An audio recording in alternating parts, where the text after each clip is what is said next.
Canada இடையே சலசலப்புகளும் சர்ச்சைகளும் சிறிதும் பெரிதுமான மோதல்களும் நிலவி வரும் தற்போதைய போக்கில் கனடாவுடன் கைகோர்த்து உறவை புதுப்பிக்க இருப்பதாக சீனா தெரிவித்திருப்பது உலக அரசியலில் தலைகளை திருப்ப வைத்துள்ளது. ஏனெனில் தற்போது வரை கனடா சீனா இடையில் அப்படி ஒன்றும் சொல்லிக்கொள்ளும் அளவுக்கு அவ்வளவு நெருக்கம் இல்லை என்றாலும் இப்போது கனடா அமெரிக்கா மோதலை பயன்படுத்தி கனடாவோடு நெருக்கமாக மாற வேண்டும் என்று சீனா முடிவு செய்துள்ளதாக கூறப்படுவது உலக அரங்கில் பரபரப்பான பேசு பொருளாகி இருக்கிறது.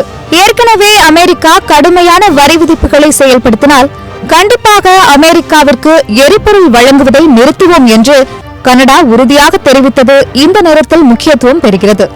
அமெரிக்காவின் எரிபொருளை நம்பி கனடா இல்லை, கனடாவின் எரிபொருளை நம்பித்தான் அமெரிக்கா இருக்கிறது என்று கனடா கூறுவது சர்ச்சையை மேலும் சூடுபிடிக்க செய்வதாகவே இருக்கிறது.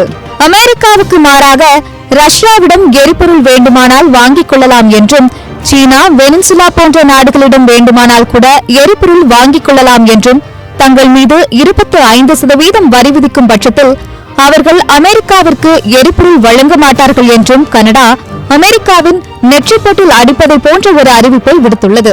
இதை பயன்படுத்தியே கனடாவுடன் நெருக்கமாக சீனா பிளான் போடுவதாக தகவல்கள் சொல்கின்றன. இந்நிலையில் கனடா மீது கூடுதல் வரிகளை விதித்தாலோ கனடாவை அமெரிக்காவின் 51வது மாகாணமாக மாற்ற அழுத்தம் கொடுக்கப்பட்டாலோ அமெரிக்கா கடுமையான விளைவுகளை சந்திக்க நேரிடும் என்று கனடா எச்சரித்திருப்பது உலக அரசியல் களத்தில் சிறிய புயலையே உருவாக்கி இருக்கிறது என்றே சொல்லலாம். 2024 நிலவரப்படி கனடா ஒரு நாளைக்கு சுமார் 7.1 பில்லியன் கன அடி இயற்கை எரிவாயுவை அமெரிக்காவிற்கு ஏற்றுமதி செய்திருப்பதால் அமெரிக்கா வெட்டு 1 துண்டு 2 என்று கனடாவுடனான உறவுக்கு எண்டு கார்டு போடவும் முடியாத கையை பிசையும் நிலையில்தான் தற்போது உள்ளது.